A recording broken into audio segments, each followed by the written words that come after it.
Señor. La gloria es tuya, Señor. La alabanza es tuya. Gracias te damos, bendito Rey, por todo lo bueno que eres, Señor. Tu palabra, Señor, es el alimento, Señor, de nuestro ser, Señor bendito. Y la mejor medicina, Señor, para nuestra alma, Señor. Por eso, Señor bendito, venimos a ti, Señor, confiando, Señor, que tú estás pendiente a las necesidades, Señor. Háblanos, Señor, el día de hoy. Que nuestra fe crezca, Señor, se incremente. La gloria te la damos a ti, Señor. En el nombre de Jesús oramos. Amén. Amén. Bendiciones, hermana Lidia. Bendiciones a todos, buen día. Amén. ¿Le escucho mejor? Sí, bendito Dios, estoy mejorando. Le Amén. doy gracias a Dios. Me alegra, me alegra. Bueno, hemos estado hablando acerca de la muerte del Señor Jesucristo. La muerte física, ¿ok? Como un hombre, él. Déjeme darle entrada aquí al pastor Ronnie. Ok. La semana pasada estuvimos viendo una parte rápido así del Islam, ¿verdad? Que el Islam dice que Jesús no murió, que Alá engañó a la gente, que Alá se estaba riendo a las personas y que él hizo pensar a todo el mundo que Jesús no había muerto, pero en sí no murió. Y quedamos con esta pregunta. ¿Está el Islam correcto en asegurar que Jesús no murió físicamente? Y la respuesta es muy clara, hermano. No tenemos ni que pensarlo de ninguna manera. ¿Por qué? Porque contradice la escritura. Romanos 6, vamos a comenzar con Romanos 6, contradice lo que el Islam asegura acerca de la muerte de nuestro Señor Jesucristo. ¿Qué dice Romanos 6? Vamos a ir a Romanos 6, versículo de 1 en adelante. No los vamos a leer todos porque hoy quiero que leamos la Biblia. Vamos a ver qué prueba hay acerca de la muerte y la resurrección y hasta la existencia del Señor Jesús. ¿Qué pues diremos? Perseveraremos en el pecado para que la gracia abunde. En ninguna manera, porque los que hemos muerto al pecado, ¿cómo viviremos aún en él? ¿O no sabéis que todos los que hemos sido bautizados en Cristo Jesús, hemos sido bautizados en su muerte? Dice el apóstol Pablo. Porque somos sepultados juntamente con él para muerte por el bautismo. Por su muerte nosotros venimos y ese es como el bautismo de él a vida eterna, ¿ok? Dice Pablo, nosotros hemos sido sumergidos, hemos muerto con él para que resucitemos con él. El Islam declara que Jesús no murió. Si Jesús no murió, hermano, nuestros pecados siguen sobre nosotros. Bendición, hermana Erendira. Yo A les bendiga, fin, pastor, bendiciones. amén. Dice, a fin de que como Cristo resucitó de los muertos, para poder resucitar tenía que estar muerto, ¿verdad? Eso es lógico. Así como Cristo resucitó de los muertos por la gloria del Padre, dice, por el poder de Dios, dice Padre, así también nosotros andemos en vida nueva. Nosotros, hermano, si el Señor no murió y no resucitó, somos dignos de que la gente tenga pesar de nosotros. Estamos perdiendo el tiempo, dice Pablo. Ok, tristemente, hermano, mucha gente no cree en eso. Entonces, ¿qué es lo que hace la confesión de fe? La confesión de fe declara que el Señor murió, pero que también resucitó. Y hoy vamos a estar hablando de eso, de las pruebas que hay acerca de la resurrección de nuestro Señor Jesucristo, de su existencia, de su muerte. El capítulo 8, párrafo 4.7, dice lo siguiente. Al tercer día resucitó de entre los muertos con el mismo cuerpo en que sufrió. Eso es lo que dice la confesión de fe. Al tercer día resucitó de entre los muertos con el mismo cuerpo en que sufrió. Vamos a irnos a Juan 20, 25 al 27. Juan 20, del 25 al 27. Y aquí habla de un apóstol llamado Tomás, el incrédulo y el pesimista, así se le conoce. Este hombre no creía hasta que tuvo él un encuentro con el Cristo resucitado, donde el Señor le dice, toca aquí, toca acá. Es lo que vamos a leer.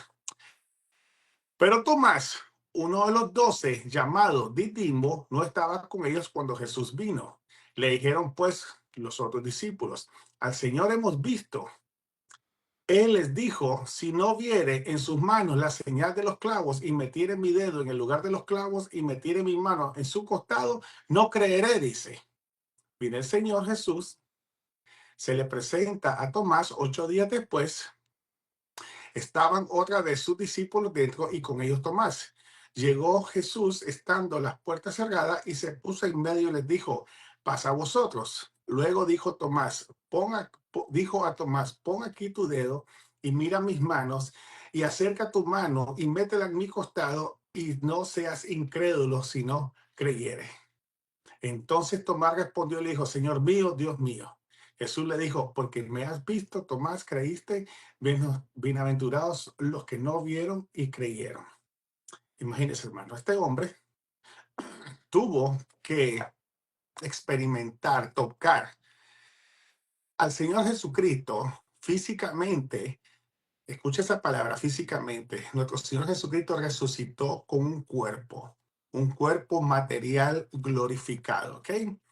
Ahora, esas pruebas son las que mucha gente ha venido a, a dudar, a tratar de refutar las pruebas de la muerte y la resurrección del Señor. La muerte, hermano, nosotros tenemos que ponernos a pensar en algo. La existencia de la vida, el existencialismo, ¿por qué estoy aquí? Pero también debemos de preguntarnos algo. ¿Qué hay más? ¿Qué más hay después de la muerte? Hermano, la vida no termina en este mundo.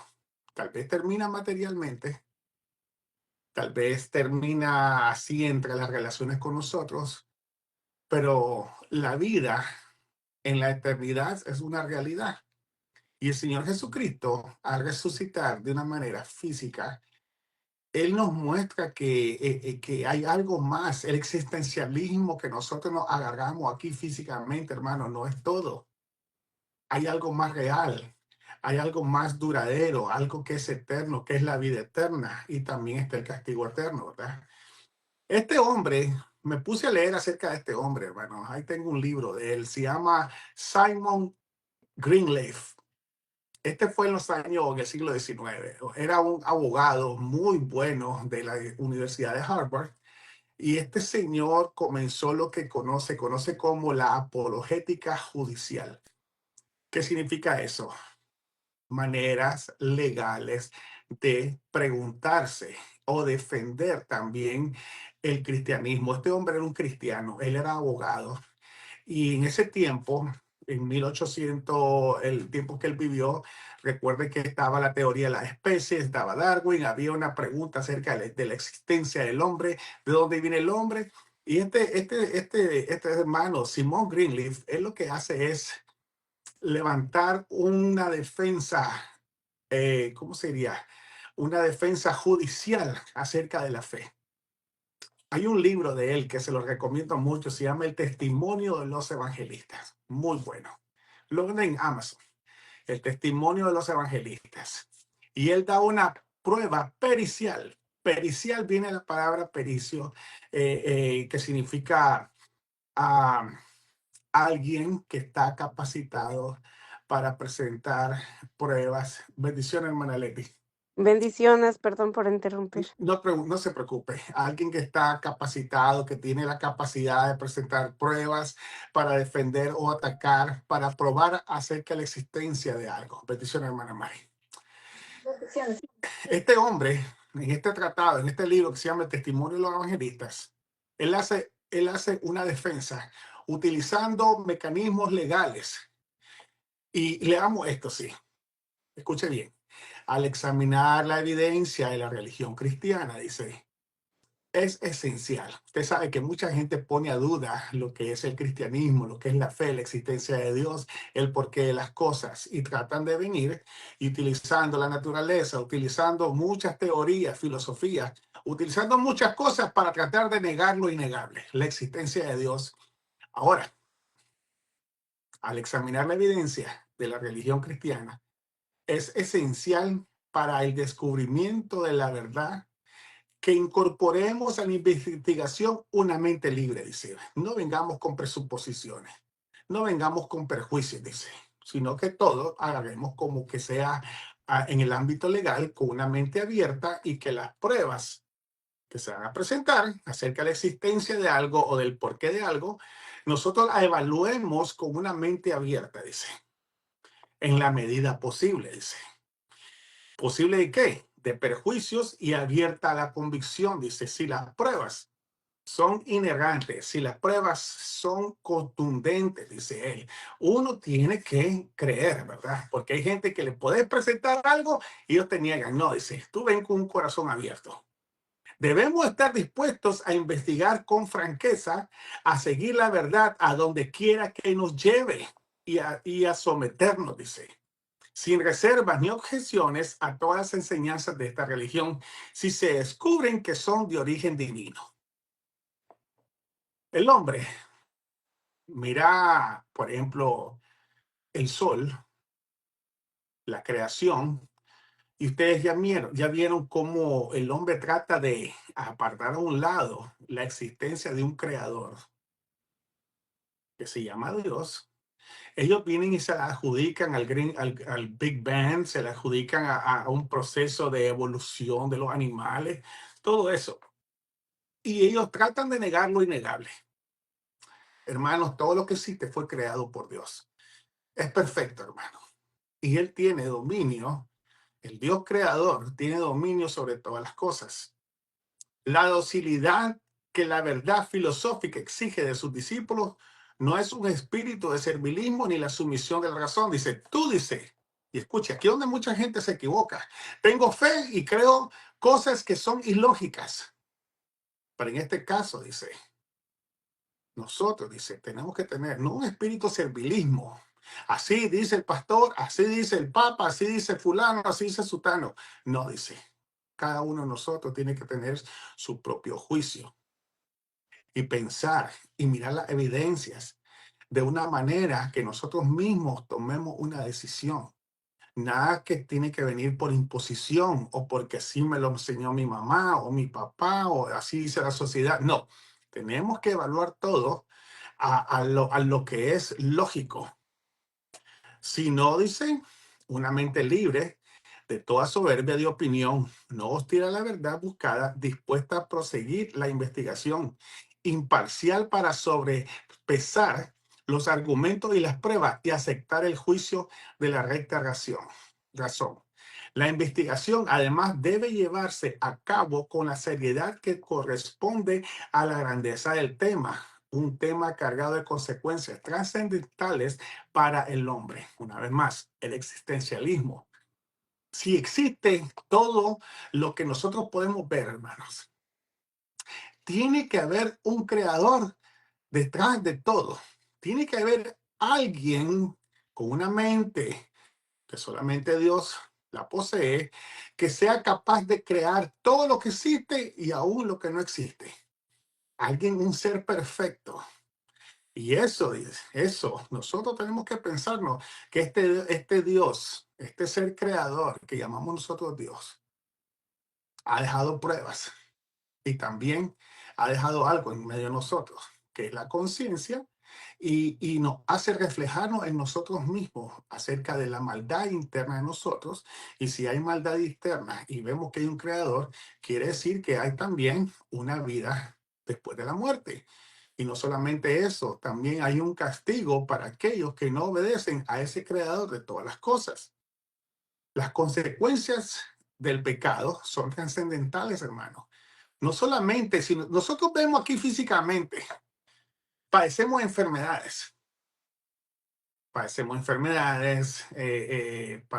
de muchas escaseces. Hay muchos problemas.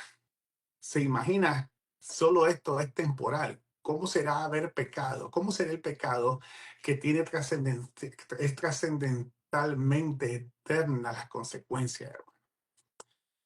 Debe llevarse a cabo como en la presencia de Dios y bajo la solemne sanción que crea un profundo sentido de su omnisciencia y de nuestra responsabilidad ante Él por el correcto uso de las facultades que nos ha concedido. Dice, ese Dios que nos creó, dice, Él te dio una mente para que tú veas lo que es malo y lo que es bueno, porque su ley fue puesta, fuimos creados a imagen y semejanza de Él, y su ley, aunque después de la caída, aunque la total depravación ha afectado, contaminado todo nuestro ser, todavía hay una chispa de luz que ilumina la conciencia para conocer lo que es lo bueno y lo malo, dice este hombre, ¿verdad? Y eso es realidad. Al exigir esta franqueza y sencillez de mente a quienes investiguen la verdad de nuestra religión, el cristianismo no exige nada más de lo que concede fácilmente a todas las ramas de la ciencia humana, dice este hombre.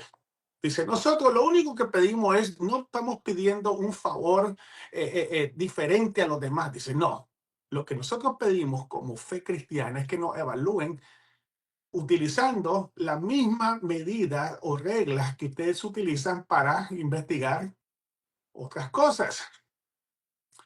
Todas tienen sus datos, dice, y axiomas. Axiomas significa proposiciones claras.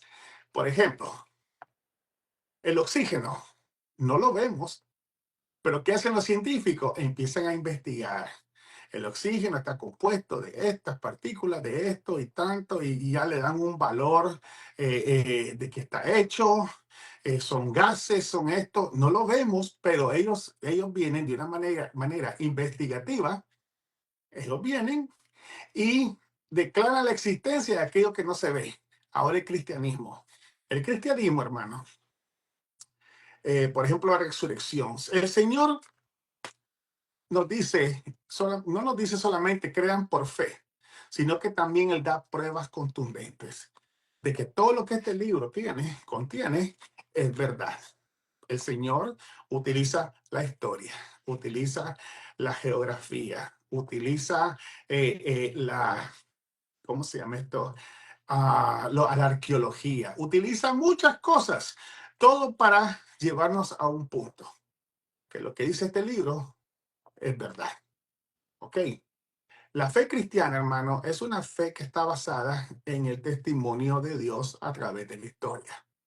Dios, que es la causa de todas las causas, Él usa la historia para que tú y yo podamos ver y palpar que lo que Él dice es verdad. ¿Cómo es de bueno el Señor? ¿Ok? Y viene este hombre y nosotros también tenemos que hacer de esa manera, exigir y también presentar pruebas, utilizando todos los medios que Dios nos ha dado para que la gente crea. Todas estas ciencias humanas tienen sus datos y axiomas.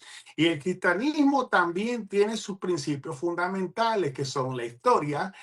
La Biblia menciona nombres, y lo vamos a ver después, hermano. Todo eso, dice, cuya aceptación es esencial para que cualquier progreso real en el conocimiento.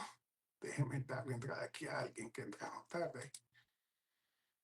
Dice, para que cualquier progreso real en el conocimiento, para que la gente entienda, dice, hay pruebas contundentes. Y vamos a ver más tarde, ahorita estamos leyendo solo esto.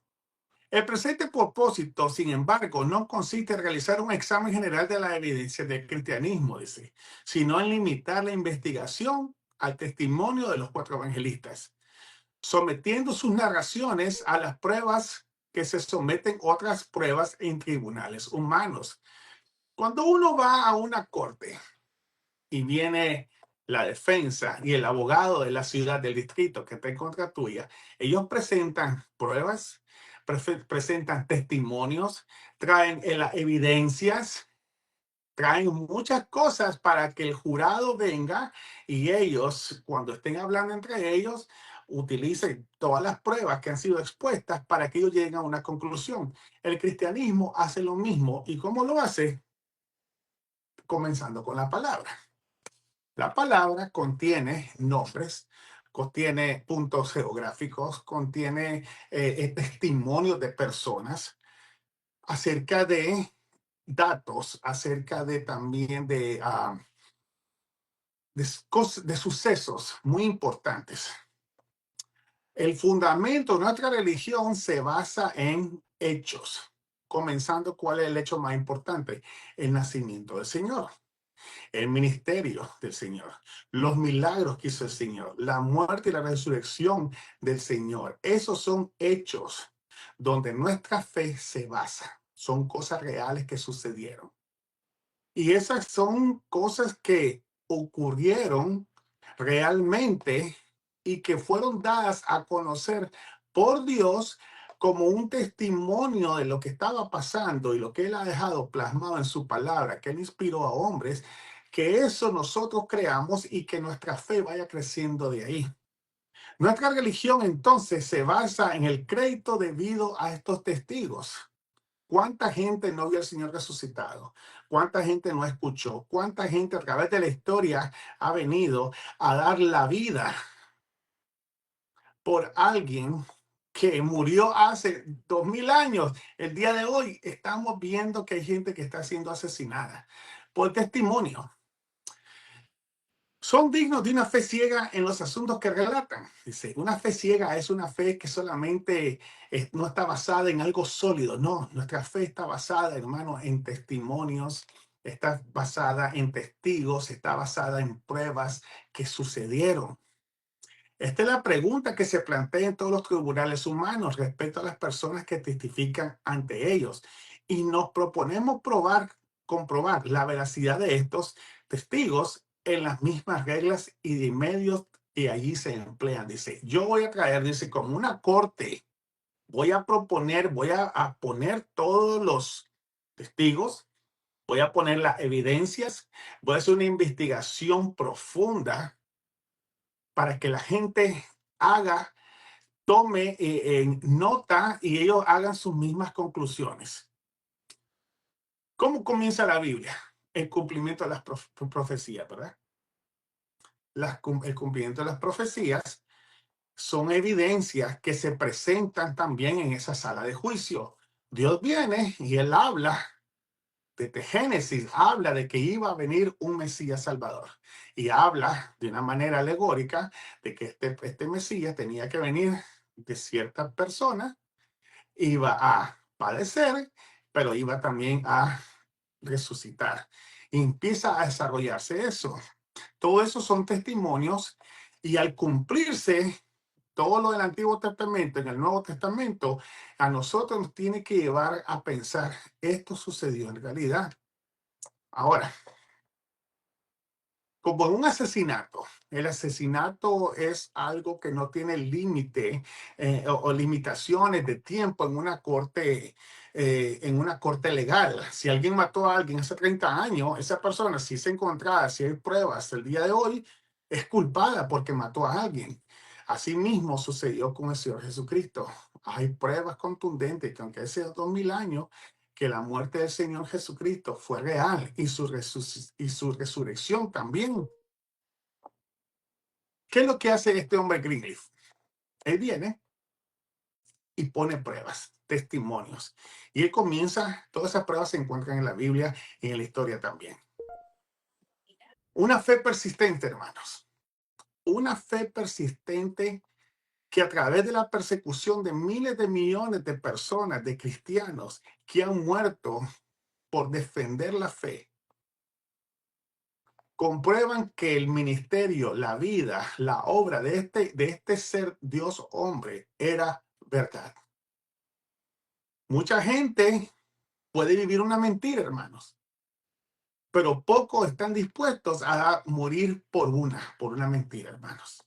Sin embargo, hemos visto cuánta gente está dispuesta a morir por alguien que murió y resucitó, que existió realmente hace 2000 años. Eso, hermano, es algo que solamente Dios lo puede hacer. Alguien que está dispuesto a morir por una mentira, hermano, es poco. Para salvarse el pellejo uno, como dicen, ellos van a venir y decir, no, estoy mintiendo, pero no. Los cristianos, a través de las edades, la mayoría han venido a nunca negar la existencia de su Señor. La resurrección, hermano, no es una historia inventada por el hombre, hermano. No es algo inventado. Es un hecho real que sucedió. Y hay un número de pruebas teológicas, proféticamente hablando. Y hay testigos físicos. Y hay pruebas físicas, evidencias físicas que comprueban lo que sucedió esa semana que el Señor murió y resucitó. Nosotros, ¿qué tenemos que hacer? Ver las evidencias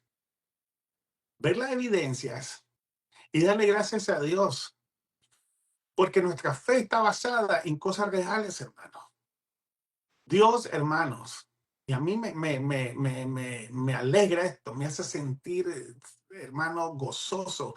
Dios resucitó a nuestro Señor Jesucristo, hermanos, y lo hizo de manera física, y por eso es que yo tengo perdón de los pecados. Son muchos los testimonios, hermano. El cumplimiento de las pruebas, de las profecías, son bastantes. Y las evidencias que hay, también históricas, hermanos, es lo que hoy vamos a estar meditando acerca de esto. Que si el Señor Jesucristo de verdad existió, murió y resucitó, tienen que haber pruebas para que nosotros creamos. Y en eso quiero que nos vayamos para hacer un pequeño examen, hermano, de la veracidad, de la veracidad histórica de la Biblia y la existencia de sus protagonistas.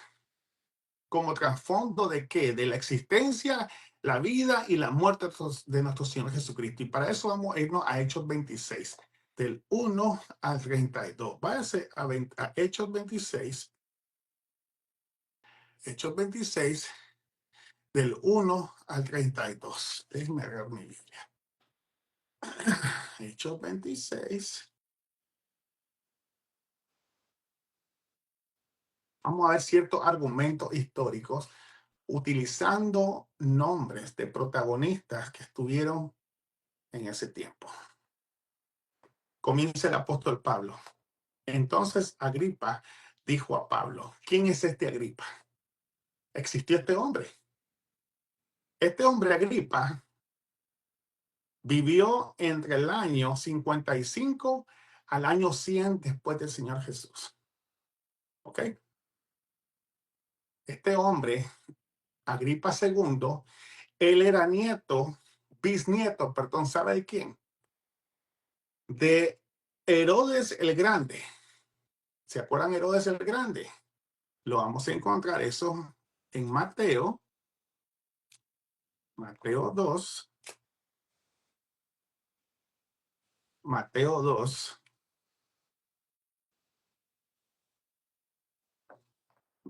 Mateo 2, del 2 al 3.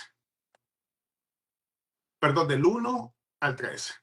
Cuando Jesús nació en Belén de Judea, en días del rey Herodes, vinieron del oriente a Jerusalén unos magos, diciendo, ¿dónde está el rey de los judíos que ha nacido? Porque su estrella hemos visto en el oriente y venimos a adorarle. Oyendo esto, el rey Herodes se turbó y toda Jerusalén con él. ¿En qué tiempo está utilizando a Mateo? En el tiempo del rey Herodes. Una figura histórica que existió, Herodes el Grande. Ese Herodes que fue el que estaba reinando sobre Israel en ese tiempo. Él murió en el año 4 después de Cristo. Y la Biblia habla acerca de esa muerte, no con detalles ni fechas, pero se conoce que él murió en el año 4 después de Cristo, cuando el Señor todavía era un bebé. ¿Y cómo sabemos eso? Porque Mateo 2, 19 dice, pero después de muerto Herodes, quiere decir que Herodes es una figura histórica que existió. Ahora, este Herodes tuvo un hijo y ese hijo se llama Herodes Agripa el Tetrarca. No sé si ustedes se recuerdan de él. Este hombre, Herodes, y vamos a irnos a Mateo. Mire cómo la historia va respaldando la existencia. Hermano Carlos, Sí, ¿puedo decir algo? correcto. Él era del año 4 antes de Cristo. Sí, 4, perdón, es cierto, perdón. Antes, no después. Sí, Es que todavía el calendario, la forma que funciona, ujú, no es que empieza el calendario de que nació el Señor, sino que muchos creen que el Señor nació en el año 6 sí, antes de Cristo. Solamente es un punto de referencia. sí, Y entonces murió Herodes en el 4, sí. después, perdón, antes de Cristo. Ya, es confundido eso. Sí, porque Cristo es el que marca el comienzo de la era presente. Entonces los años antes se marcaban de mayor a menor y después de menor a mayor. Ok, ahora, este Herodes tuvo un hijo y Mateo 4 habla de este Herodes, el Tetrarca. Tetrarca es un cuarto. Él estaba reinando sobre un cuarto del pueblo de Israel. Este Herodes fue el que mandó a matar a quién? A Juan el Bautista. Ya vemos dos figuras históricas que existieron, que son reales, que nadie puede venir a dudar de su existencia y la Biblia los agarra como un trasfondo para comprobar que los sucesos, la narrativa de lo que están los evangelistas y el libro de los Hechos hablando fue algo real. Ok, este hombre tuvo un hijo y ese hijo es el que el apóstol Pablo se enfrenta en Hechos 26. Váyase a Hechos 26. Ahora ya vimos que la existencia de este hombre es real. Entonces Agripa dijo a Pablo, ¿se te permite hablar por ti mismo? Pablo entonces, extendiendo la mano, comenzó así su defensa. Y cada palabra que nosotros escuchamos, bendiciones, Ana María. Bendiciones. Amén. Cada palabra nosotros tenemos que poner mucha atención. Oh rey Agripa, dice, de que haya, me tengo por dichoso, oh rey Agripa, de que haya de defenderme hoy delante de ti de todas las cosas que soy acusado por los judíos. Versículo 13. Mayormente, porque tú le dices, conoce las costumbres y cuestiones que hay entre los judíos, por lo cual te ruego que me oigas con paciencia. Este hombre, este rey, no era desconocido de todo lo que había sucedido. Él sabía que en los tiempos de su bisabuelo había muerto una matanza de niños, que en el tiempo de su padre había muerto Juan el Bautista, y este hombre, Herodes Agripa, fue el que envió a Juan el Bautista a morir. ¿Y a quién más?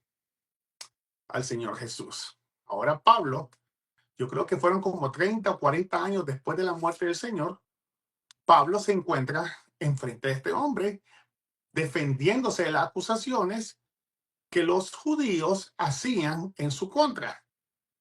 Viene Pablo, toma la historia, toma la herencia familiar de él y la utiliza para defensa y para que nosotros comprendamos algo. Los hechos que estaban sucediendo y los que habían sucedido eran reales. Aquí están las pruebas. Estamos presentando ahorita una defensa en un juicio, ¿ok? En una sala de juicio. Mi vida, pues, versículo 4, desde mi juventud, la cual desde el principio pasé en mi nación, en Jerusalén, la conocen todos los judíos, dice. Yo soy Pablo, dice, todo el mundo me conoce desde pequeño, desde mi juventud. Nunca había salido antes de Jerusalén. Siempre estuve sirviendo, dice. Y tú, rey Agripa, tú conoces de eso. Los cuales también saben que yo, desde el principio, si quieren testificarlo, conforme a la más rigurosa secta de nuestra religión, viví fariseo.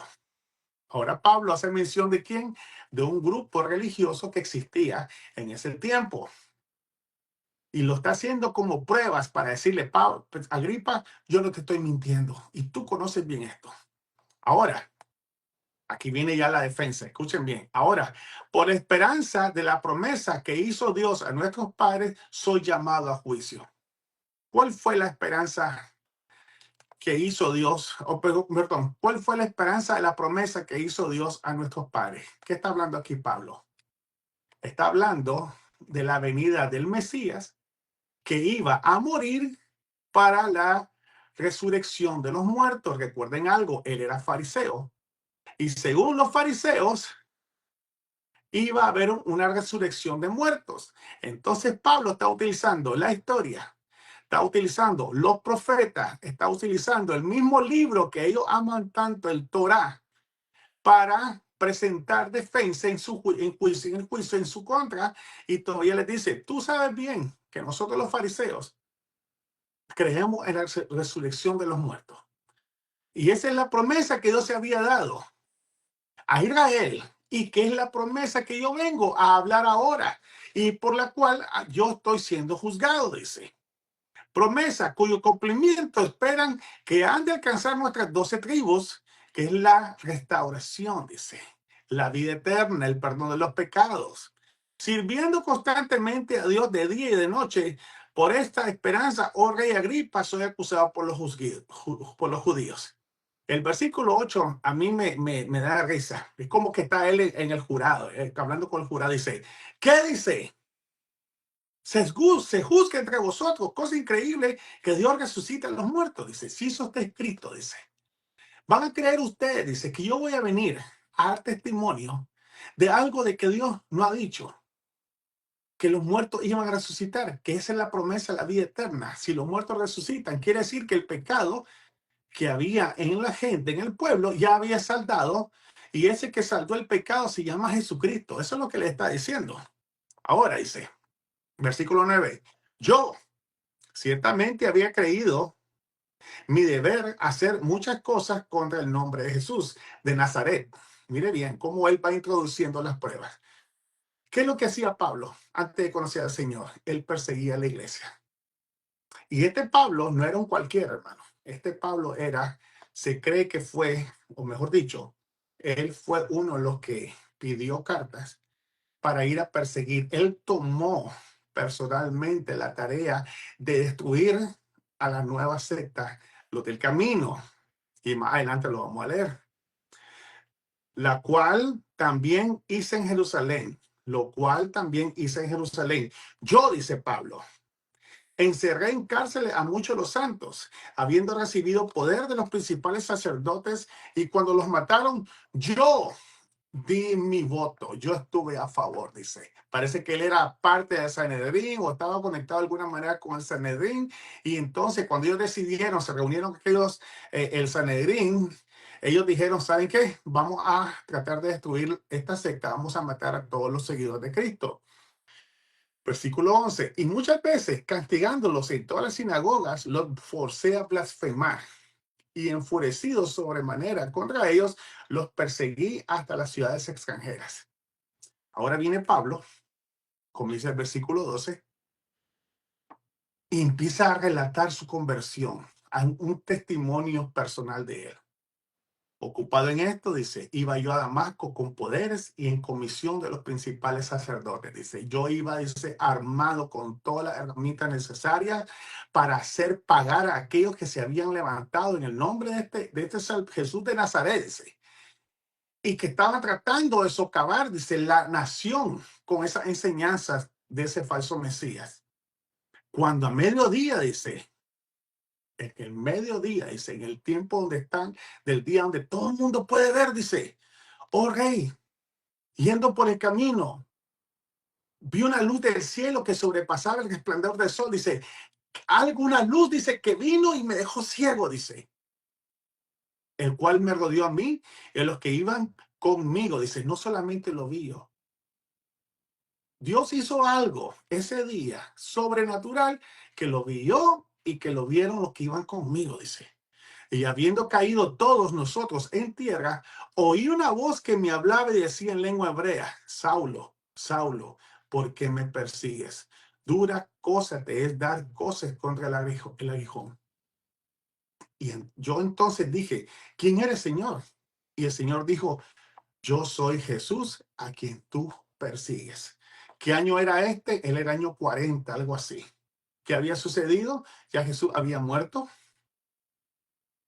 había resucitado, la iglesia estaba creciendo, había persecución y ahora Pablo se encuentra, después de su conversión, defendiéndose a él y defendiendo el nombre del Señor.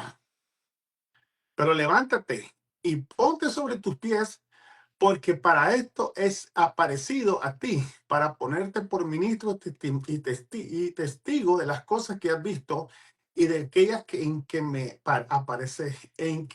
apareceré a ti, librándote de tu pueblo y de los gentiles a quien ahora te envío, para que abran sus ojos, para que se conviertan de las tinieblas a la luz y de la potestad de Satanás a Dios, para que reciban por la fe que es en mí perdón de los pecados y herencia entre los santificados, la vida eterna.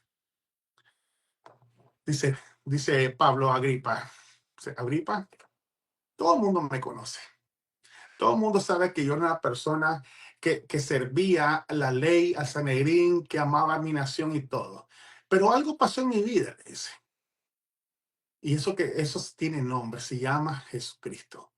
Él vino a mi vida, cambió mi corazón y ahora yo predico esa fe, la fe. Yo predico que en él es el cumplimiento de todas las promesas. Mire cómo Pablo está presentando está presentando las pruebas necesarias para que Agripa le crea. Viene Pablo en el 19, por lo cual, oh rey Agripa, no fui rebelde a la visión celestial. Dice, yo obedecí a aquel hombre que odiaba, aquel hombre que perseguía, aquel hombre que estaba tratando de exterminar a los cristianos. Después de este encuentro, donde la conversión de su corazón fue real, ahora él viene y se convierte en un esclavo de aquel que él perseguía antes. Vine, dice, sino que anuncié primeramente a los que están en Damasco, Jerusalén y a toda la tierra de Judea. A los gentiles, ¿qué cosa? Que se arrepientan y se conviertan a Dios haciendo obras dignas de arrepentimiento. Por causa de estos judíos, prendiéndome en el templo, intentaron matarme, dice. Por causa de esto, dice, los judíos, dice, porque yo anduve predicando. Anduve hablando acerca de la fe en el Señor Jesucristo, de las obras que Él había hecho en sí mismo, de su muerte, de su resurrección, que en Él estaba la promesa que había sido dada por Dios a nuestros padres a través de los profetas. En Él se está cumpliendo y tú bien lo conoces. 22. Habiendo obtenido auxilio de Dios, persevero hasta el día de hoy dando testimonio a pequeños y grandes, no teniendo nada fuera de las cosas que los profetas y Moisés dijeron que había de suceder. Tú sabes bien, le dice, que yo no estoy hablando de herejías, no estoy blasfemando. Yo solamente estoy hablando que lo que dijeron los profetas y lo que Dios le reveló a Moisés se ha cumplido, dice. ¿En quién? En Jesucristo. Que el Cristo había de padecer y ser el primero a la resurrección de los muertos, para anunciar luz al pueblo y a los gentiles, dice. En él iba a venir la salvación, dice. Eso es lo que yo he andado predicando. Mira lo que sucede cuando ya Pablo testifica, diciendo él estas cosas en su defensa, y ahora menciona el nombre de Festo. ¿Sabe quién es este Festo? Festo era el 5º procurador romano en Judea. Este Festo existió y usted puede encontrar que las fechas en la posición que él tenía son verdad. Festo era el 5º procurador, era como el enviado de Roma. Este Festo, si usted se mira, se vuelve la Biblia al capítulo 24 de Hechos. Este Festo fue el que reemplazó a Félix. Félix era gobernador de Judea y de Samaria. Félix, este hombre, fue el que había llevado preso o había tenido preso ¿a quién? A Pablo Pablo, cuando en el versículo 26 ha estado preso 3 años casi, 3 años, bajo el cuidado de Félix. Este Félix existió, hermanos. Este Félix, según Tácito, el historiador romano, este hombre, él había sido un esclavo. Vamos a ver quién es este Félix. Félix existió. Félix vivió en los tiempos de Pablo. A este Félix se le conoce como el hombre del corazón de esclavo con ropas de emperador. Él era un hombre malo. Era una persona, ¿cómo se dice? Sugil. Era una persona mala en esencia, hermano. Pero todo lo escondía detrás de una fachada de mentira.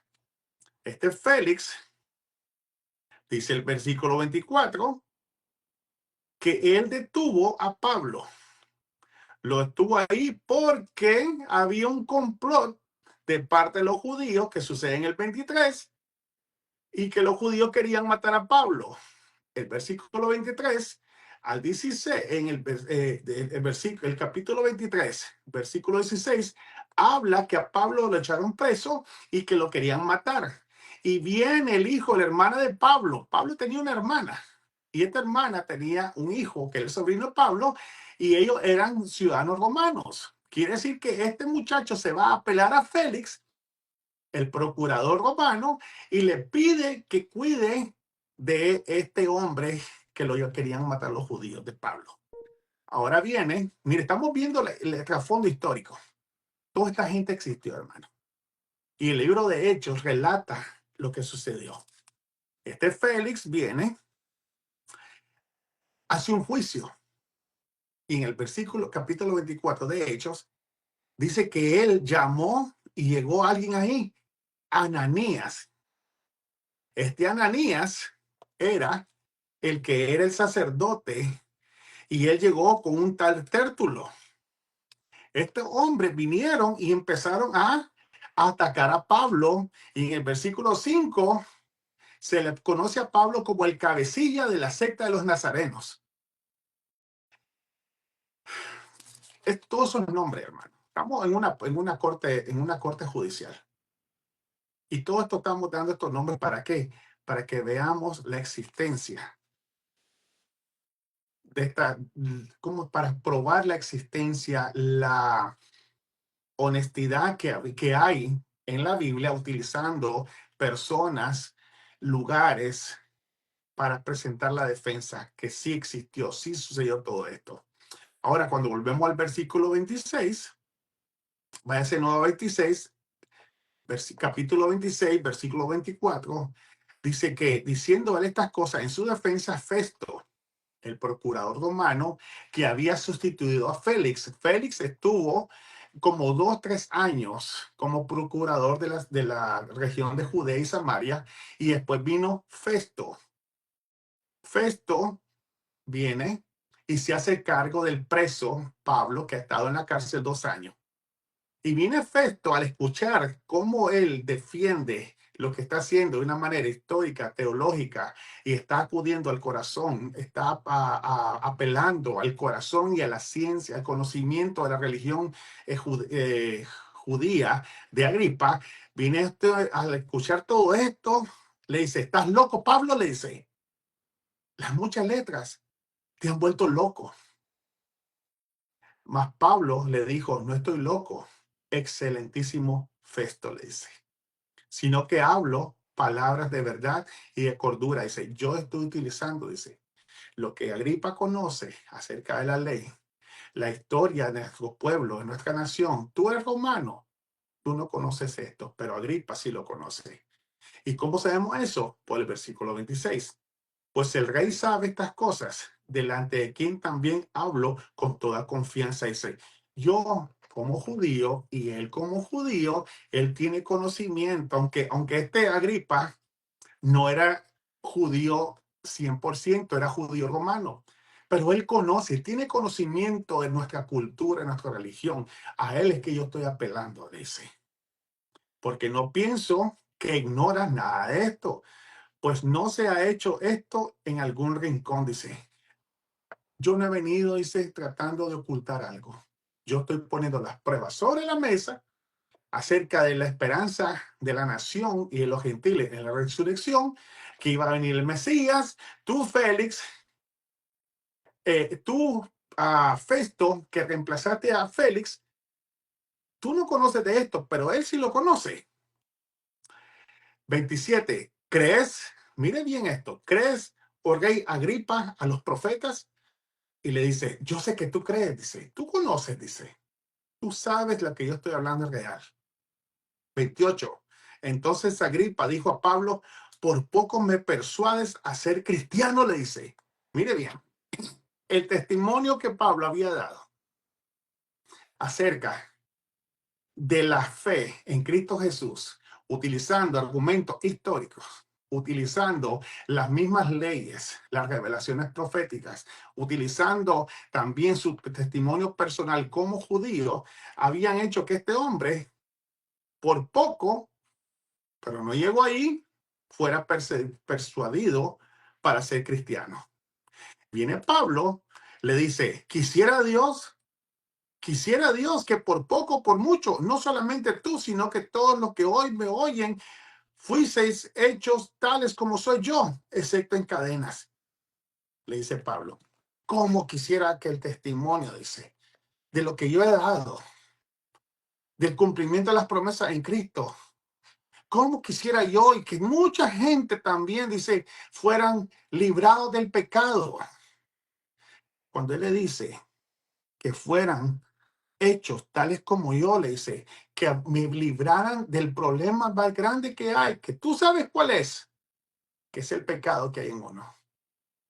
Aunque yo me encuentre, dice, en estas cadenas, dice, yo soy libre por lo que Jesucristo hizo y estoy dispuesto a dar mi vida.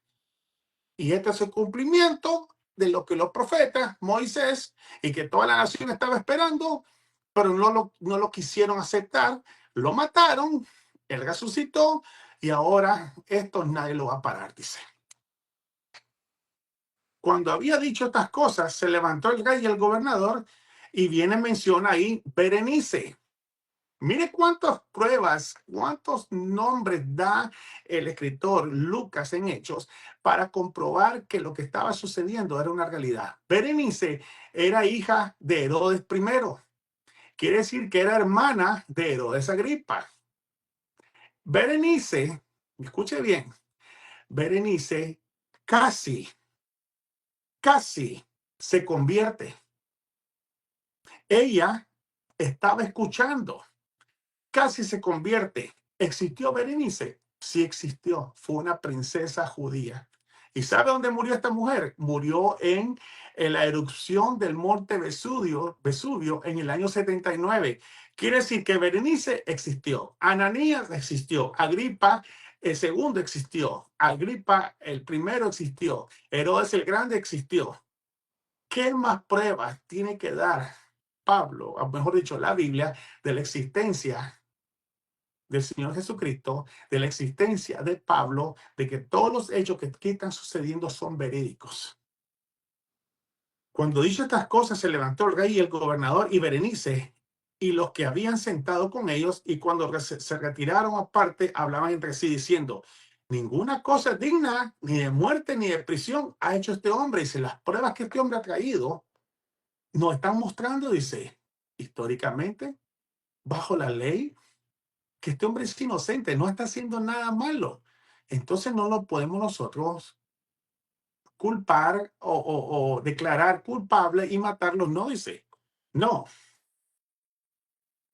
Y Agripa dijo a Festo, ¿podía este hombre ser puesto en libertad? Dice, podíamos haberlo sacado, dice. Y aquí viene otro nombre. Si lo hubiéramos podido, dice, sacar libre, pero este hombre pidió que él quería apelar ¿a quién? A César, al emperador romano. ¿Ok? ¿Quién era el emperador romano en ese tiempo? Nerón. Hay personas históricas, menciona lugares geográficos, menciona cosas existentes, históricamente hablando, para comprobar que lo que estaba sucediendo en ese momento era real. ¿Por qué yo les digo todo esto, hermano? Porque si hacemos un examen de la veracidad histórica de la Biblia, como lo hizo este señor Simon Greenleaf, para comprobar la existencia de la resurrección, para poner para poner sobre la mesa el testimonio de todos los testigos. ¿Qué es lo que lleva a un jurado? A ver las pruebas, a evaluar la evidencia y a declarar sí, hubo algo, sucedió algo. Y nosotros lo que estamos en este momento es leyendo, como dice la confesión de fe, ¿qué cosa? Que al tercer día resucitó Jesucristo de los muertos y él resucitó con un cuerpo, con el mismo cuerpo con que sufrió, pero ahora resucitó de una manera como glorificada con un cuerpo. ¿Ok? Estamos presentando pruebas delante de un jurado. Y esas pruebas, para que nosotros entendamos que nuestra fe, hermano, no está basada en historias, en fantasías, místicamente. Está basada en hechos reales. Que Herodes el Grande fue el rey que mandó a matar en el tiempo de Jesús a todos los niños. Existió. Y esa muerte de esos niños era el cumplimiento de una profecía. Así que todas las evidencias son puestas sobre la mesa. Y nosotros tenemos que aprender todo esto, hermano, para poder presentar pruebas a aquellos que las demanden. Históricamente, ahí están las pruebas. Los hechos, ahí están. Geográficamente están. Arqueológicamente, ahí están también. ¿Qué más necesita el hombre para creer, hermanos? Amén. Próxima semana vamos a seguir leyendo esto de la confesión de fe, de la muerte y la resurrección física del Señor Jesucristo, porque es necesario que entendamos que el Señor Jesús resucitó de manera corporal, física, no fue un fantasma. Su cuerpo era físico, pero era glorificado. Ahora, sino Él resucitó de esa manera, como tú y yo vamos a resucitar, como un fantasma o con un cuerpo físico glorificado. ¿Ok? Abran su micrófono, hermano, si tienen alguna pregunta o dije algo que no estaba bien.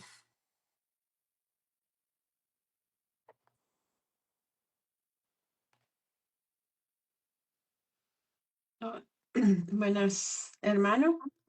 Sí, hermana la Carolina. Sí, Dios lo bendiga, hermano. Gracias, sí. No. Yo, por ejemplo, no tengo pregunta, pero tal vez a ver cómo lo mira, como yo lo estaba escuchando acerca de cuando los niños, ¿verdad? Estaban matando a los niños, Herodes, ¿verdad? Sí, Se me hace bastante parecido pues a las 10 plagas, todo eso. Siempre el enemigo ha querido destruir, ¿verdad? Lo que Dios crea, ¿verdad? Entonces, porque esa es la intención de él, ¿verdad? Que no sigamos adelante, que no se cumpla la palabra, ¿verdad? Que no es como le prometió a Abraham, ¿verdad? Con las estrellas, con la arena, que le explicó que, ¿verdad? Que se iba a multiplicar, ¿verdad? Entonces, estaba observando también acerca de esto de cuando Sujel Michelén estaba hablando acerca de todas estas cosas que están pasando hoy con el modernismo, ¿verdad? Que pues mujeres con mujeres, hombres con hombres, para que pare, ¿verdad? Siempre que se siga, ¿verdad? Siga procreando, ¿verdad? Todo. Así es de que me ha llamado mucho la atención, lo he puesto como un rompecabezas todo esto, ¿verdad? Y pues sí, en el caso de los incrédulos, hermano, ¿verdad? Es la resurrección del Señor, nuestra victoria, ¿verdad? amén. Gracias, hermano, por la clase. Dios lo Ok, bendiga. amén. una de las cosas que la fe que nosotros tenemos, hermano, es una fe basada en hechos reales. No es una fe de fantasía, no son cuentos chinos, es una fe que está basada en hechos reales que Dios te muestra a través de la historia, a través del tiempo, a través de hombres, de lugares, su soberanía total y también el cumplimiento va de la mano de su perfecta voluntad. No es coincidencia todo lo que sucedió. También no podemos nosotros decir que el diablo está tratando, no, es Dios que ha permitido todo eso, que ha permitido hasta esta matanza de niños para que se cumpliera el suceso más grande que ha habido en la historia, que es el nacimiento del Señor Jesucristo, un hecho real, comprobado con lugares, comprobado con nombres de personas que existieron, y son hechos que nosotros, hermanos, tenemos que evaluarnos todos, todo evaluar. Y eso nos da la seguridad de lo que estamos creyendo es verdad. Amén. No sé si alguien desea decir algo más. Sí, hermano, solo quería decir que también, aparte de lo que acabamos de aprender de las pruebas, digamos, de los sucesos, de la crucifixión, la muerte y la resurrección de nuestro Señor, aparte de eso, hay mucho testimonio afuera de la Biblia de todo eso también. Por ejemplo, hay historiadores romanos que eran contemporáneos de esa misma época, de ese mismo tiempo. Sí. Es uno conocido, su nombre es Tácito. Tácito, correcto. Está Flavio Josefo. O sea que hay muchos. Orígenes. Por lo que podemos decir es que alguien va a decir, no, pero si todas tus pruebas solo las estás hallando en la Biblia, eso es, you're being biased, para decir alguien, ¿verdad? Correcto. Pero no, porque hay también evidencia, testimonios, escritos por historiadores que no eran ni cristianos, que todos concuerda con todo lo que estaba hablando en la Biblia. Sí. Y hay un hombre que él es un erudito, uno de los eruditos principales en este tema de las pruebas, del testimonio de la resurrección de nuestro Señor Jesucristo. Él se llama Gary Habermas. Le recomiendo, él sale mucho en YouTube, ha escrito varios libros. Yo creo que a ti te mandé y el hermano Charlie le mandé unos videos de él. Y él, ahí él explica todo eso. Él tuvo que hacer su PhD dissertation en este tema. Sí. Entonces, es bueno, hermano. No es algo, no es un cuento que no han dicho, un cuento de hadas. Correcto. Sino que es algo real, que hay más evidencia de la vida de nuestro Señor Jesucristo en la antigüedad que cualquier otro escrito acerca de cualquier otra cosa en esos tiempos, o antes o después. O sea que la evidencia que existe de todo esto es inmenso, hermano, en comparación a los otros. Es contundente, es contundente, brother. Sí. Es contundente la evidencia que hay de la existencia de nuestro Señor Jesús, de su muerte. Hay testigos oculares que fueron capaces de dar su vida siendo antes perseguidores. Hay gente que vino a morir por la fe en Cristo Jesús, y no solamente en el primer siglo, sino que durante 20 siglos que han pasado hay gente que está dispuesta a morir por la fe.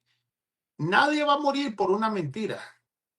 El hermano Jorge mencionó a Tácito. Tácito, él nació en el año 55 y él vino a escribir acerca de este Félix como en el año 80, algo así. Y él también mencionó a Félix y mencionó a Jesucristo, mencionó las cosas que sucedieron, fueron verdad. Hay bastantes pruebas, hermano. Hay bastantes pruebas que necesita el que no cree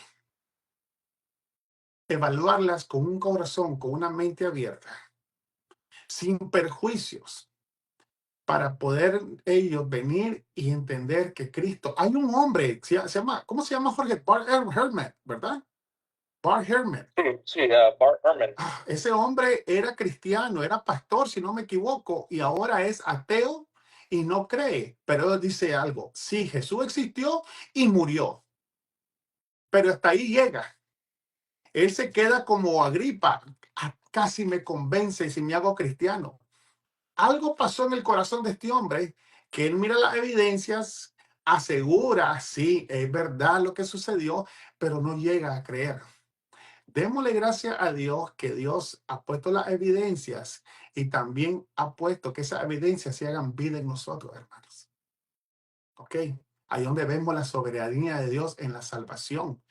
Todo el mundo sabe las evidencias. Hay gente que han escrito libros, como dijo el hermano Jorge, y los leen y desechan eso.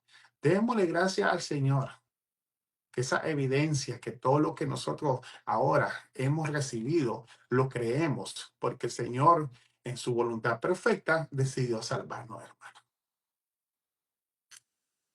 Hay lugares históricos que se mencionan, hay muchas cosas, hermano. Sí. ¿Alguien desea decir más, hermano Jorge? ¿Todo bien ya, hermano Santiago? Hermano Carlos, sí, que me llama mucho la atención, hermano. Bueno, las cosas se van cumpliendo, o sea, y las profecías. Hay, como dicen, mucha evidencia, hermano, de lo que se dijo como profecía y de lo que se cumple, ¿no? En el Nuevo Testamento. Y me llama la atención, hermano, esa, ¿cómo decirlo? A Pablo, denuedo, ¿no? Esa valentía que él tenía de ir y ¿cómo se llama? A testificar Sí. lo que a él le había pasado a Cristo. Amén. La resurrección, habla de la resurrección y todo eso. Sí. Habiendo sido, porque estás tomando cómo él había sido, hermano, y ¿sabes qué? Se me vino a la mente de cómo él fue testigo del, ¿cómo se llama? Del linchamiento, vamos a decir así, a Esteban. Esteban, correcto. Y él estaba ahí presente y o sea, lo que me llama la atención, hermano, es de cómo Esteban, después que fue revestido lleno del Espíritu Santo, hermano, él hace un recuento, algo parecido a lo que Pablo está diciendo, de lo que él hace, todo lo que él había experimentado, y él mismo lo testifica en muchos versículos de la Biblia, de lo como él había sido, pero como Esteban también agarra y hace un recuento desde Abraham, toda la Biblia, hasta llegar a, bueno, está bien largo, eso está en Hechos, en el discurso de Esteban, en Hechos el capítulo 7 para adelante. Sí. Pero lo que digo es que cuando termina todo su discurso, hermano, como dice que los que estaban ahí presentes, sus dientes, acá dice, Crujían. acá dice, martirio de Esteban, dice, al oír esto se sintieron profundamente ofendidos y crujían los dientes contra él. Pero Esteban, lleno del Espíritu Santo, fijo los ojos en el cielo, vio la gloria de Dios y a Jesús de pie a la diestra de Dios. Y Amén. dijo, veo los cielos abiertos y al Hijo del Hombre sentado a la diestra de pie a la diestra de Dios. O sea, miramos el testimonio que da Esteban de todo, pero lo que encontraste, cómo había sido Pablo de igual manera, que estaba ciego, ¿no? Amén. Siendo uno de los eruditos de la ley, él mismo hermano, lo explica. Por ejemplo, aquí en Gálatas 1:13-14, apóstol Pablo sabía con más en su propia experiencia, como un fariseo celoso y radical, que la mayoría de los judíos de aquel tiempo eran muy religiosos, a pesar de estar alejados de Dios. O sea, de labios nomás podían Amén. a honrar a Dios, pero su corazón estaba lejos, porque en Amén. realidad no pasaba nada ahí dentro de ellos. Era muy religioso a pesar de lo alejado que estaban de Dios. él testificó a los Gálatas, dice, porque ya habéis oído acerca de mi conducta en otro tiempo, en el judaísmo, que perseguía sobremanera a la iglesia de Dios, lo que hablaste, hermano, a lo del camino, ¿no? Sí. Perseguía a los, y la asolaba. En el judaísmo aventajaba a muchos de mis contemporáneos de mi nación, siendo mucho más celoso de las tradiciones de mis padres, o sea que era legalista, hermano, o sea, defendía, como dice, a capa y espada lo que él creía en ese momento, Sí. pero todavía no había conocido al Señor. Amén. Y igualito a los filipenses, dice el apóstol, dio también testimonio igual a los filipenses, dice, yo fui circuncidado al 8º día del linaje de Israel, de la tribu de Benjamín, hebreos de hebreos, en cuanto a la ley fariseo, en cuanto a celo perseguidor de la iglesia, ahí lo dice, en cuanto a la justicia, que es la ley irreprensible, Sí. y en lo referente al cumplimiento reglamentario y legalista, dice, de las demandas externas de la ley. Sí. Pablo era irreprensible, o sea, él trataba de cumplir toda la ley. Pero ¿qué sucedió en su corazón? Ahí lo dice Pablo. Sí, no obstante, al igual que a los demás judíos de su época, carecía por completo de entendimiento acerca de la verdad espiritual y la piedad auténtica. Eso es lo que pasaba, hermano. No, Tenía pero ¿qué pasó? ¿Qué fue lo que trajo un cambio en el corazón de este hombre, hermano? ¿Qué dice ahí más adelante? Pero todo lo tengo por pérdida. Por pérdida, sí, por basura. ¿Por O sea, qué? lo que hizo, hermano, es que al momento que tuvo su encuentro con el Señor, pues en realidad ahí cambió todo, ¿no? Y eso explica toda ¿cómo se llama? Ese cambio radical que él tuvo para poder, o sea, toda esa, ¿cómo se dice? Toda esa, La convicción que él tuvo para declarar y ese predicar y testificar. asidero, hermano, Sí. intelectual que tenía, de manera intelectual lo tenía de la palabra de Dios, lo pudo dar la vuelta y mirar, hermano, el propósito de por la cual estaba escrito Amén. la palabra, ¿no? Es el Espíritu de Dios, hermano, el que realmente, o sea, como dice ahí, que él, en una parte dice en 2 Corintios, creo que agarra y dice que él, como dice, ensombreció el entendimiento, por decirlo así, de los de los que no conocían, pues conocían la palabra, pero no de los que no creían en esto. Y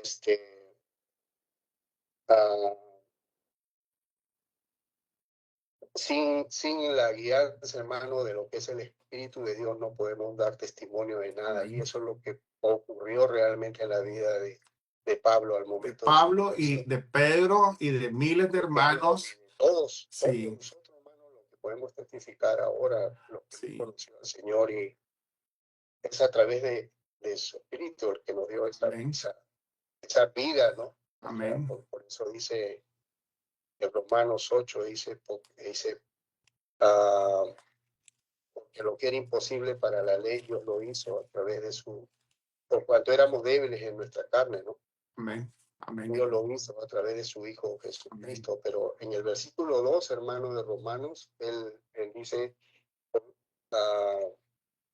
porque la ley del Espíritu de vida, que es en Cristo Jesús, nos ha librado, dice, de la ley del pecado y de la muerte. O sea, ahí es donde vino a nosotros realmente el cambio, hermano, de nuestra naturaleza muerta espiritualmente. Amén. Él nos dio esa nueva vida, ese renacimiento en lo espiritual. Amén. Para poder entender lo que es la palabra. Y es lo que Pablo iba con un denuedo y ante el rey, al punto que ellos mismos daban testimonio, dice, por poco casi nos ha, o sea, nos convence, nos convierte, ¿no? Sí. Me hace cristiano, dice. Amén. Inclusive. Amén. Y lo que me pareció es que lo hubieran puesto libre si es que no hubiera compadecido entre el César, ¿no? Sí. Amén. Pero vamos a ese contraste, hermano, cómo Dios puede hacer las cosas y cumple, hermano, y eso es más que un testimonio, pero en base a todo lo que él explicó de abajo, ¿no? De la resurrección de Cristo, todo lo que iba a venir. Amén. Amén. Utiliza la historia, utiliza la palabra de Dios. Lucas lo que hace es relatar también hechos históricos, personajes históricos, y todo para un solo propósito: demostrar de manera contundente delante del jurado del mundo que lo que sucedió en esa cruz, y no solamente en la cruz, después de la resurrección y al comienzo de la iglesia, es verdad. Gente que antes no creían, gente que eran perseguidores, gente que dudaban. ¿Qué es lo que hace la resurrección del Señor Jesús? Le da la convicción y el valor necesario para predicar sin miedo y entregar su vida confiando que como el Señor resucitó, ellos iban a resucitar. Ninguna persona fuera de su propio raciocinio va a venir a dar la vida y morir de unas maneras terribles por una mentira. Nosotros vemos el testimonio que hay. Lean el libro Fox, de Fox, Foxx. Se llama el testimonio de los mártires. Hermanos, no hay religión donde se ha derramado más sangre por la causa de su Salvador que el cristianismo. Miles de personas han muerto. En los tiempos de Nerón servían para iluminar las calles de Roma. Eran devorados, eran asesinados por los gladiadores. Eso era horrible. Y sabe que todos iban cantando. Dicen, hay testimonios, hay historiadores romanos, como dijo mi hermano Jorge, Tácito, Orígenes, Flavio Josefo, que hablan. Hasta Flavio Josefo, hermano, menciona la muerte de Jacobo, que fue asesinado por Herodes. Y después menciona la muerte del otro Jacobo, el medio hermano del Señor, que fue lanzado desde lo más alto del templo. Y Flavio Josefo en la guerra de los judíos lo menciona y todavía dice Jacobo, medio hermano de quién, de aquel conocido como el Cristo, dice. Quiere decir que la existencia histórica de este personaje, Jesucristo, es real. Todo lo que sucedió fue real. Las historias no son nada inventado. Hubo gente que testificaron de la existencia del Señor Jesús. Y vemos a Félix, Berenice, Festo, Pablo, habla otro también a Licios. Hermano, las evidencias están ahí. Las evidencias están ahí en la mesa. El hombre tiene más que suficiente evidencias para creer. ¿Ok? Acá tengo unos ejemplos, hermano, de unas profecías del Mesías, que dice el nacimiento en Belén de Jesús, y que lo habla en Miqueas 5:2. ¿Y esas profecías fueron cuántos años antes del nacimiento del Señor Jesucristo?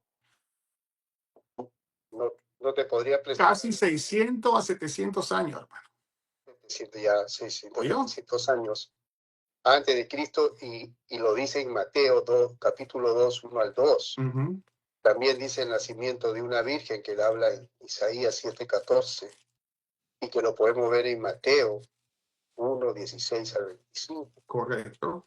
También una autoridad profética de Deuteronomio 18, 19. También se puede ver en los evangelios. No tengo la cita, pero sí. También luz para los gentiles. Amén. En Isaías 49, 6, 7, bueno, luz para los gentiles. Podríamos Amén. ver Juan, que era la luz de los hombres, la luz y la vida de los hombres, ¿no? Jesucristo. Amén. Capítulo 1 de Juan. La muerte de Jesucristo, Salmo 22, 14. Correcto. 16, 18.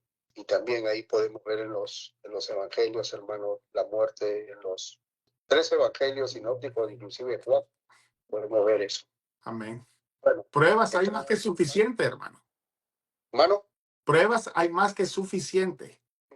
De que el cumplimiento profético se vino a realizar en la persona del Señor Jesucristo. Así es.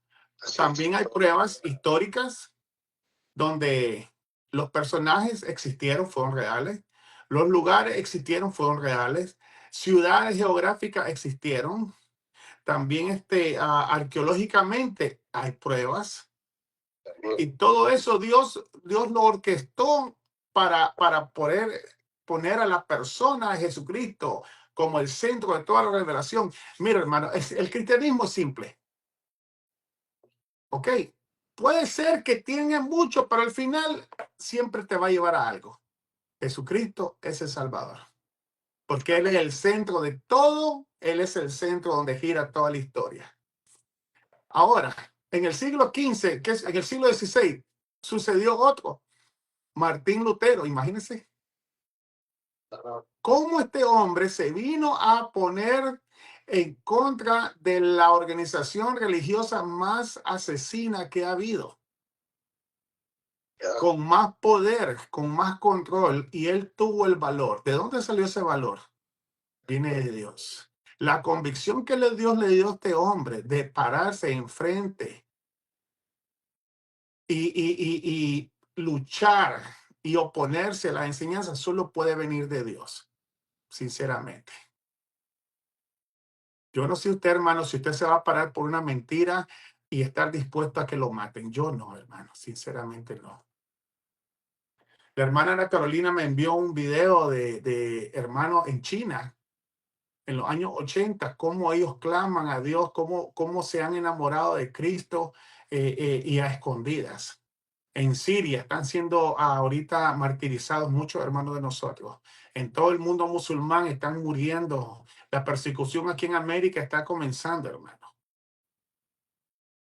¿Y todo por qué? Por la causa de una historia de fantasía de alguien que murió hace 2000 años. No, no, hermano. Ahí se mira cómo el mundo está en contra de Cristo. Pastor, Sí, y una hermana. pregunta, que Sí, Dios hermana. nos dé valentía para que también nosotros podamos tener ese valor de tener ese valor de la palabra de Dios. Eso es lo que me ha estado dando vueltas ahorita a mi cabeza cuando usted ha hablado y digo, Señor, que nos llene de valentía para defender su palabra, así como lo ha hecho mucha gente, porque nosotros seremos capaces de hacerlo. Solamente Dios nos tendría que llenar de esa gran valentía. Amén. Mire, hermana, yo he estado pensando en eso también, en la condición de la iglesia en el mundo occidental, ¿verdad? Y un autoexamen debiéramos de hacernos todos nosotros. ¿Está la iglesia, estamos nosotros preparados para la opresión que va a venir o para algo duro que pase? Y me pongo yo a pensar, le digo, Señor, no, yo voy a ser honesto, no creo en el Señor. A veces no queremos ni ir a la iglesia el domingo. A veces no queremos ni participar porque hay otras cosas que tienen un lugar de preponderancia mayor que servirte, que leer la palabra, que todo, Señor. De verdad que nos falta mucho y tenemos que orar, hermanos, para que se nos dé esa convicción. A mí me entristece a veces mucho cuando dejamos de ir a la iglesia y todo eso. Digo yo, wow, que no entendemos el privilegio que tenemos nosotros, ¿verdad? Y lo voy a decir tristemente, no entendemos el privilegio que tenemos de poder llegar a un lugar y estar seguros, a reunirnos como un solo cuerpo, como un solo pueblo, adorar a Dios. A veces ni siquiera queremos cantar o exaltar al Señor. eh, eh, Nos cuesta servirle, nos cuesta. ¿Qué está pasando, Señor? ¿Será que va a suceder lo mismo que en el libro de Hechos, donde la iglesia estaba muy acomodada? ¿Será que vas a permitir eso también en nosotros? Bueno, si va así es tu voluntad, amén. Solo que prepáranos y danos la fuerza. Mucha gente está muy acomodada, muchos creyentes están muy acomodados, no quieren sudar la camiseta como se dice, ¿verdad? Y eso a mí me preocupa mucho, hermano, porque también podemos estar llenándonos de tanta teología y tanto conocimiento, pero no lo podemos estar viviendo también. A mí me ha puesto a pensar mucho esto, hermanos, mucho más estos estudios que estoy viendo, esto de la confesión de fe, la historia. Hermanos, vale la pena. Vale la pena, hermanos, servir al Señor de todo corazón. Vale la pena, hermanos. Y yo digo, a veces, Señor, yo me quedo corto. Yo me quedo corto, Señor, y es tu misericordia. No es que vamos a hacer por obra, ganarnos algo, no. Pero, Señor, yo creo que a veces me quedo corto y podría hacer más. Y, y soy honesto, a veces no lo hago. Señor, gracias que la salvación es por gracia, Señor, no por obras. Pero también, hermano, tiene que haber una convicción en nosotros. Yo por eso, hermano, lo invito, les ruego, los domingos, que sea el día del Señor. Vamos con un corazón agradecido, como nos enseñaba el hermano Jorge acerca de la Santa Cena.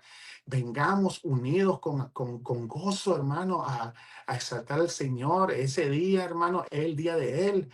Es el día, es un día de la semana, imagínense. Es el día de Él. Vengamos con gozo a exaltarlo, a participar de la Santa Cena, a darle gracias por lo bueno que ha sido. Eh, Hermanos, no, sinceramente tenemos que orar más y pedirle al Señor que nos dé la convicción, ¿verdad? Que nos dé la convicción. Estamos preparados. Que Dios nos ayude, hermanos. Amén. No sé si alguien quiere decir de eso, hermano. Yo le estoy hablando con el corazón en la mano.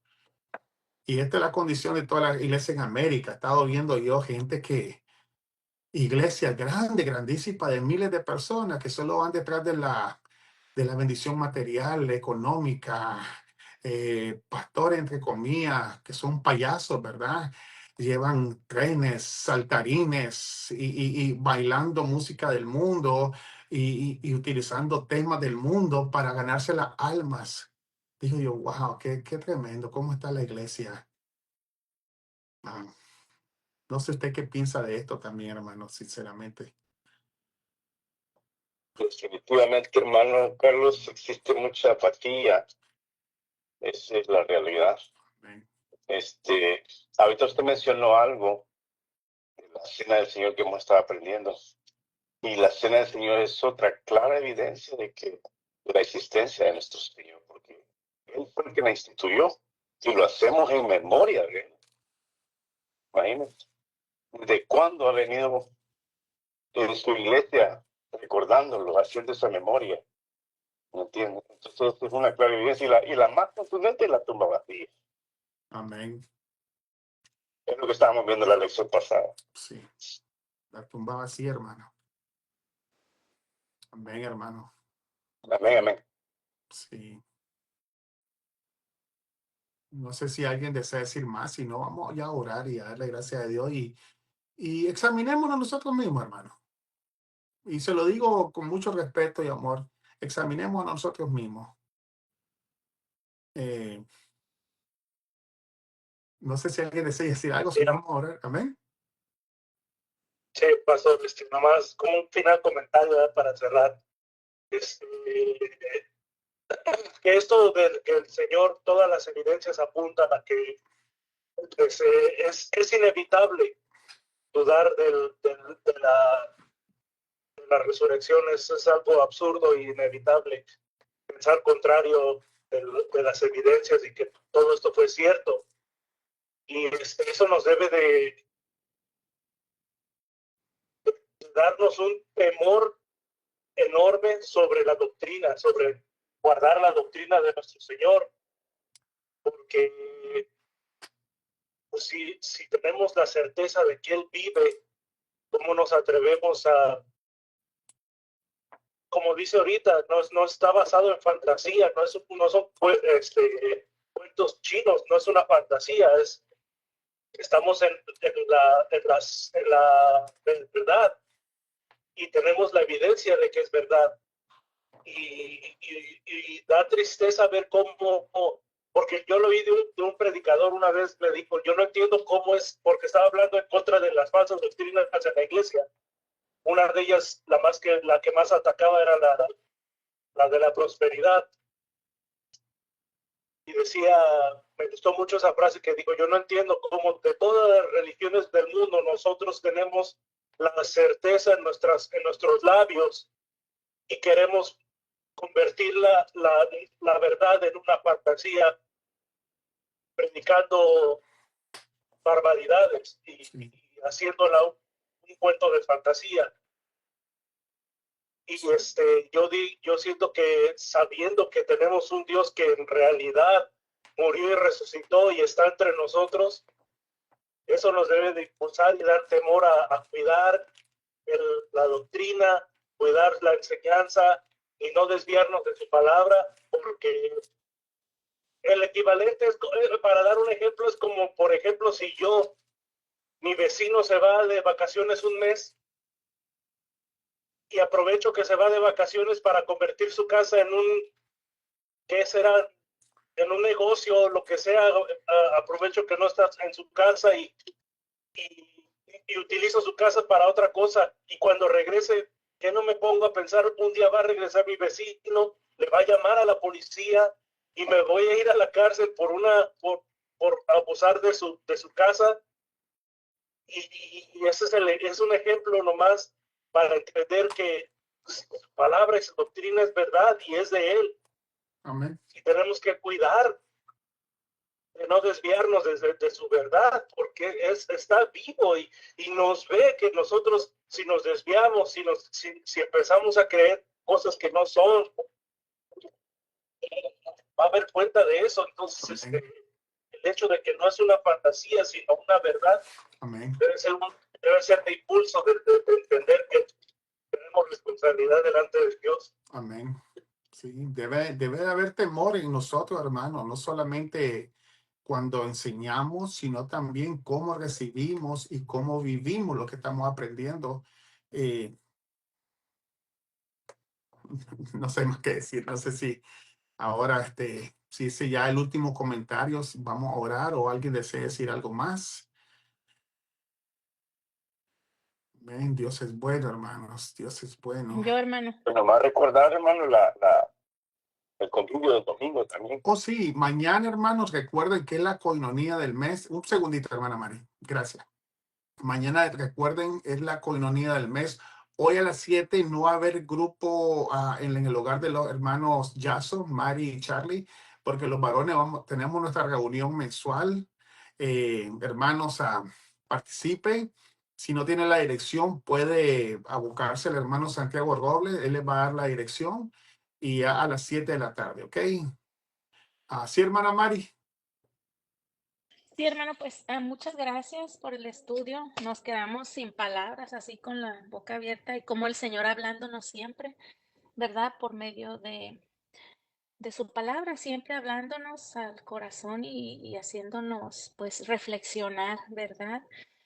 Su palabra es verdadera y que el Señor nos ayude, nos dé fuerzas para agarrar las responsabilidades que tenemos nosotros para hacer un cambio, para seguir adelante y pues que el Señor nos ayude, ¿verdad? Y que tenga misericordia de nosotros también y que Él cambie todas las cosas que todavía hay en nosotros que a Él no le agradan, que nos ayude y Amén. nosotros a tomar responsabilidad y echarle ganas y ponernos las pilas, como se dice, pero gracias hermano, por Amén. la Amén. palabra estuvo. Gracias. Amén. La gloria es para el Señor, hermana. Y no se trata de que vamos a hacer algo para obtenerlo, no, sino porque ya lo tenemos. Y como dice la palabra en Santiago, cuidad de vuestra salvación con temor y temblor. Vivamos la fe. Vivamos la fe, hermano. O sea, y no es imposible, se puede, se puede. Seamos más persistentes, sigamos perseverando, hermano. Que el Señor es el que nos está ayudando, hermano. Sigamos adelante. No crea que esto es coincidencia lo que estamos hablando. Y también a los que nos están viendo en las redes sociales, si están escuchando esto, aunque no cita con nosotros, yo le voy a rogar que busque una iglesia, que busque un lugar donde se predique la palabra. Que te prediquen la Biblia, sí, que te enseñen la palabra. Nosotros tenemos aquí en esta congregación, reconocemos, no somos los mejores, pero anhelamos conocer más de la palabra, nos esforzamos lo más posible humanamente y con los talentos que el Señor nos ha dado. Y yo le ruego a usted, donde quiera que viva, que busque un lugar donde congregarse, Si no viene aquí con nosotros, no importa, no se trata de eso. Se trata de buscar un lugar a donde establecerse, echar raíces, crecer y dar frutos. Eh, Pídale a Dios que lo guíe a una congregación local donde usted venga y se desarrolle, donde la fe crezca, donde la palabra sea predicada y siempre esté atento a lo que sucede alrededor de usted. Porque el enemigo es bien sutil eh, y yo creo que el Señor le está dando a usted las herramientas para que identifique, como los hermanos de Berea, que ponga atención y no se deje engañar, hermanos, ¿ok? Creo que vamos a terminar entonces. Ya sabes, somos la Iglesia Reformada Pan de Vida. Estamos en el 1251 California Avenue de la ciudad de Pittsburgh, California, 94565. Estamos en el módulo 700, ¿ok? Los servicios comienza la escuela dominical a las 1:35 y después a las 2:30 el servicio general y la transmisión por medio de Facebook Live. Y muy pronto vamos a comenzar también en YouTube. Comienzan a las 3 de la tarde. ¿Ok? Están invitados todos, ya saben. Somos la Iglesia Reformada Pan de Vida. Tenemos estudio los días miércoles a las 10 de la mañana. Nuestro hermano Jorge Berrío, el diácono Jorge Berrío, nos está enseñando ahorita acerca de la Santa Cena, algo glorioso. Estaba hablando mi hermano Orgoni de la Santa Cena y dice Mateo 26-29 que el 28 dice que esta es mi sangre, el nuevo pacto que por muchos es derramada en remisión de los pecados. Y después el 29 dice, y os digo que desde ahora no beberé más de este fruto de la vid, dice, hasta aquel día que lo beba nuevo con vosotros en el reino de mi Padre. Imagínense, hermanos, dice el Señor, lo que estamos haciendo ahorita, cuando nos reunimos todos a la tomar la Santa Cena, es solamente un memorial. Estamos recordando de las bondades de Dios y es como una pre-invitación a lo que va a suceder en aquel día cuando nos sentemos con Él a su mesa a tomar el fruto de la vid, el fruto de su sacrificio con Él, cara a cara, hermano. Así que, hermanos, cuando celebra la Santa Cena, venga con un corazón preparado, agradecido, gozoso, darle gracias a Dios por el pueblo, Señor. Gracias, Señor, que estoy con mis hermanos. Señor bendito, estamos unidos en alabanza. Cuando vaya a los cultos, hermanos, cante, adore a Dios. Es el momento que nos unimos todos en un solo sentir, adorar al Señor, al Rey de Reyes, a aquel que se levantó de la muerte, hermano. Deje la pena a un lado. Deje a un lado todo eso, hermano. Nuestro Señor Jesucristo sufrió por ti y por mí. Yo creo que Él merece lo mejor de nosotros. Amén. Amén. No sé si alguien desea decir algo. Mi esposa tiene siempre comentarios muy buenos. No sé si está grabando ella. Ok. Bueno, yo creo que eso es todo. Entonces vamos a darle gracias al Señor. Ok. Señor bendito, te damos gracias, Señor, por este día. La gloria y la alabanza son tuyas, Señor. A través, Señor, de tu palabra, Señor, y la existencia de todo, Señor bendito, de la historia de todo, Señor, podemos ver, Señor, tu soberanía, Señor, sobre todas las cosas, Señor. Podemos ver cómo tú, Señor, has venido, Señor, orquestando, Señor, esta historia maravillosa, Señor, de tu amor y tu misericordia hacia una raza, Señor, caída, Señor.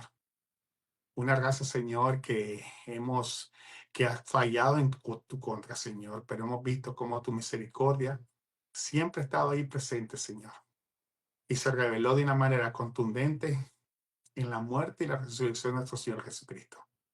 Ahora, Señor, a cada uno de nosotros, Señor, ayúdanos, Señor, a entender eso, a vivirlo, Señor, a gozarlo, Señor, y también a examinarnos, Señor, por todo lo que ha pasado, Señor. Te damos gracias por este día, Señor. Las necesidades que hay, Señor bendito. Las necesidades que hay, Señor, de sanidad, Señor, son grandes, Señor bendito. Hay hermanos que están enfermos.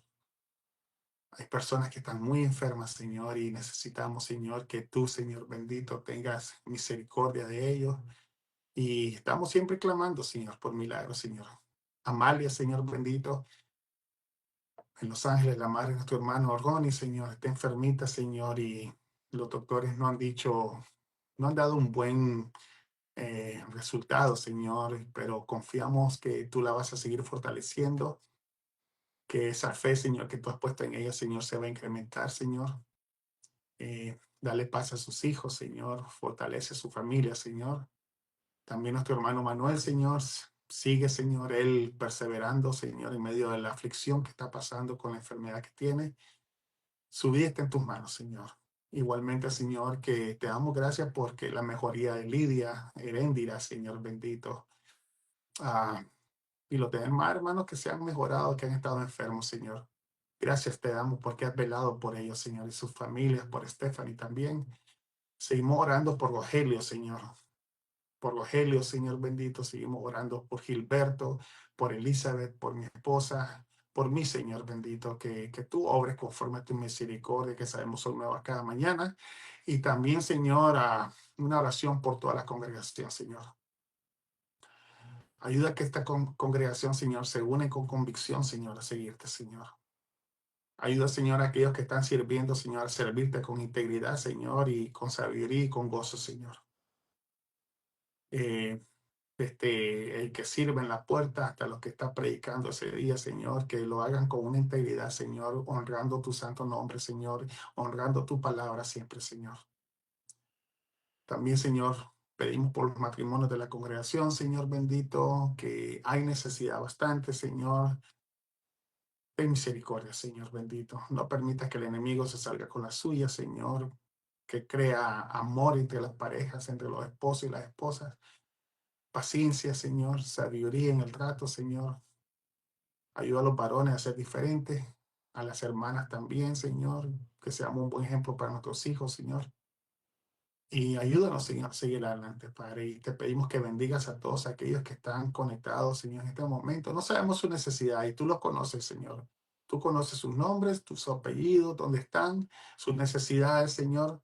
Y te pedimos, Señor, que obres, Señor, en ellos también, Señor. Guarda a nuestros hermanos que están siendo perseguidos, Señor, en este momento. Guarda a nuestros hermanos que están siendo perseguidos en este momento, Señor. A causa del nombre de tu Hijo amado, Señor, están siendo martirizados, Señor, torturados, familias enteras, Señor. Fortalécelos, Señor. Y a nosotros, Señor, que nos miremos en ese espejo, Señor. Cuando sintamos, Señor, que el mundo se acaba y se nos estamos ahogando un vaso de agua, que veamos, Señor, el testimonio de estos hermanos, Señor, y de los santos del pasado, Señor. Y que consideremos, Señor, la manera en que estamos actuando, Señor, en nuestras vidas, Señor. En el nombre de Jesús oramos. Amén.